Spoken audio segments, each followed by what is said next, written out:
Hi friends, welcome back to my YouTube channel. ಮದುವೆ ಮನೆ ಅಂದರೆ ನಮಗೆ ನೆನಪಾಗೋ ಸಾಂಬಾರೇ ಈ ನುಗ್ಗೆಕಾಯಿ ಸಾಂಬಾರು. ಇವತ್ತು ನುಗ್ಗೆಕಾಯಿ ಸಾಂಬಾರು ಮಾಡಿ ತೋರಿಸ್ತಾ ಇದ್ದೀನಿ ಸಿಂಪಲ್ಲಾಗಿ. ನೋಡಿ, 6 ನುಗ್ಗೆಕಾಯಿ ತೊಗೊಂಡಿದ್ದೀನಿ, 2 ಟೊಮೊಟೊ ದೊಡ್ಡ ಸೈಜಿದು, ಮತ್ತು ಸ್ವಲ್ಪ ಬೆಳ್ಳುಳ್ಳಿ, ಒಂದು ದೊಡ್ಡದು ಈರುಳ್ಳಿ ತೊಗೊಂಡಿದ್ದೀನಿ, ಉದ್ದವಾಗಿ ಕಟ್ ಮಾಡಿ ಇಟ್ಕೊಂಡಿದ್ದೀನಿ. ಮತ್ತು ಇದು ಒಗ್ಗರಣೆಗೆ ಬೆಳ್ಳುಳ್ಳಿ ಮತ್ತು ಕೊತ್ತಂಬರಿ, ಸ್ವಲ್ಪ ಅರಿಶಿನ, ಅರ್ಧ ಟೀ ಸ್ಪೂನ್ ಜೀರಿಗೆ, 2 ಚಮಚ ಸಾಂಬಾರು ಪುಡಿ ತೊಗೊಂಡಿದ್ದೀನಿ, ಬೇಳೆ ಸಾರಿಗೆ ಹಾಕ್ತೀವಲ್ಲ ಆ ಪೌಡ್ರ್ ತೊಗೊಂಡಿದ್ದೀನಿ. ಮತ್ತು 1.5 ಗ್ಲಾಸು ಚಿಕ್ಕ ಗ್ಲಾಸಲ್ಲಿ ಬೇಳೆ ತೊಗೊಂಡಿದ್ದೀನಿ, ತೊಗರಿಬೇಳೆ. ಈಗ ಹೇಗೆ ಮಾಡೋದು ಅಂತ ನೋಡೋಣ ಬನ್ನಿ. ಮೊದಲು ಸ್ಟವ್ ಮೇಲೆ ಕುಕ್ಕರ್ನ ಇಟ್ಕೊಂಡು 1 ಗ್ಲಾಸ್ ನೀರು ಹಾಕ್ಕೊತಾ ಇದ್ದೀನಿ. ದೊಡ್ಡ ಗ್ಲಾಸಲ್ಲಿ ನೀರು ಹಾಕಿದ ನಂತರ ಬೇಳೆನ ತೊಳೆದು ಹಾಕ್ಕೊತಾ ಇದ್ದೀನಿ. ನೋಡಿ, ಟೀ ಕುಡಿತೀವಲ್ಲ ಆ ಗ್ಲಾಸಲ್ಲಿ 1.5 ಗ್ಲಾಸ್ ತೊಗೊಂಡಿದ್ದೀನಿ ಈ ಬೇಳೆನ. ಸುಮಾರು 5-6 ಜನಕ್ಕಾಗುತ್ತೆ ಈ ಸಾಂಬಾರು.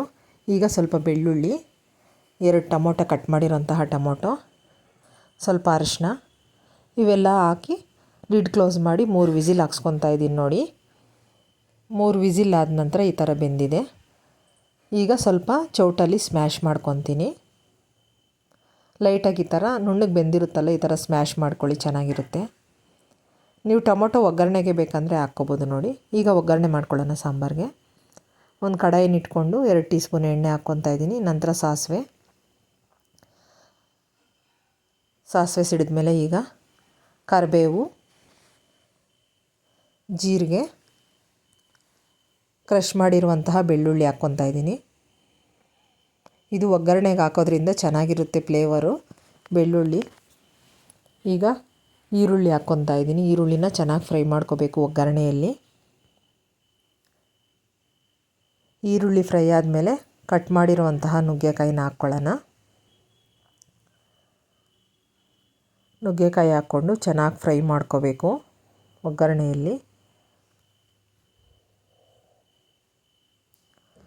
ನಮ್ಮ ಚಾನಲ್ನ ಇನ್ನೂ ಯಾರು ಸಬ್ಸ್ಕ್ರೈಬ್ ಮಾಡದೆ ನೋಡ್ತಾ ಇದ್ದೀರಾ, ಪ್ಲೀಸ್ ಸಬ್ಸ್ಕ್ರೈಬ್ ಮಾಡ್ಕೊಂಡು ನೋಡಿ, ಸಪೋರ್ಟ್ ಮಾಡಿ.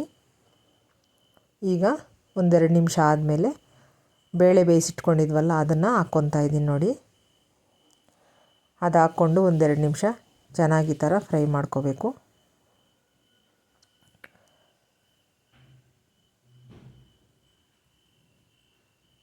ಈಗ 2 ಟೀ ಸ್ಪೂನು ಸಾಂಬಾರು ಪುಡಿ ಹಾಕ್ತಾಯಿದ್ದೀನಿ. ಸಾಂಬಾರು ಪುಡಿ ಹಾಕಿ ಈ ಥರ ಕಲಿಸ್ಕೊಳ್ಳಿ. ಬೇಳೆ ಸಾಂಬಾರಿನ ಪುಡಿ ಇದು.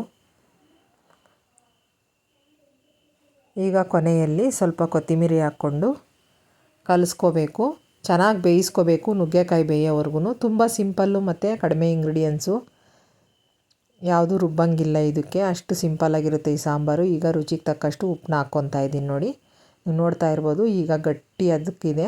ಸ್ವಲ್ಪ ನೀರು ಹಾಕ್ಕೊಂಡು ಚೆನ್ನಾಗಿ ಬೇಯಿಸ್ಕೋಬೇಕು ಇದನ್ನು. ನಿಮ್ಗೆ ಈಸಿಯಾಗಿ ಈ ಥರ ಇಸಕ್ಕೆ ನೋಡಿದಾಗ ಬೆಂದಿದೆಯೋ ಬೆಂದಿಲ್ವೋ ಅಂತ ಗೊತ್ತಾಗುತ್ತೆ. ನೋಡಿ, ಈಗ 1 ಗ್ಲಾಸು ಮೀಡಿಯಮ್ ಸೈಜ್ ಗ್ಲಾಸಲ್ಲಿ 1 ಗ್ಲಾಸ್ ನೀರು ಹಾಕ್ಕೊತಾ ಇದ್ದೀನಿ. ಅನ್ನ ಮುದ್ದೆ ಎಲ್ಲದಕ್ಕೂ ಚೆನ್ನಾಗಿರುತ್ತೆ ಇದು. ನೀವು ನೋಡ್ತಾ ಇರ್ಬೋದು, ಈಗ ನುಗ್ಗೆಕಾಯಿ ಬೆಂದಿದೆ, ಸಾಂಬಾರು ರೆಡಿಯಾಗಿದೆ. ನುಗ್ಗೆಕಾಯಿ ಸಾಂಬಾರು ನೀವು ಕೂಡ ಟ್ರೈ ಮಾಡಿ, ಹೇಗೆ ಬಂತು ಅಂತ ನನಗೆ ಕಮೆಂಟಲ್ಲಿ ತಿಳಿಸ್ರಿ. ನಮ್ಮ ರೆಸಿಪಿಗಳು ಇಷ್ಟ ಆದರೆ ಲೈಕ್ ಮಾಡಿರಿ, ಶೇರ್ ಮಾಡಿ, ಸಬ್ಸ್ಕ್ರೈಬ್ ಮಾಡ್ಕೊಂಡು ನೋಡಿ. ತುಂಬ ಜನ ನಮ್ಮ ವಿಡಿಯೋಗಳನ್ನ ನೋಡ್ತೀರಾ, ಆದರೆ ಸಬ್ಸ್ಕ್ರೈಬ್ ಮಾಡ್ಕೊಂಡು ನೋಡ್ತಾ ಇಲ್ಲ. ಪ್ಲೀಸ್ ಸಬ್ಸ್ಕ್ರೈಬ್ ಮಾಡ್ಕೊಂಡು ನೋಡಿ. Thank you.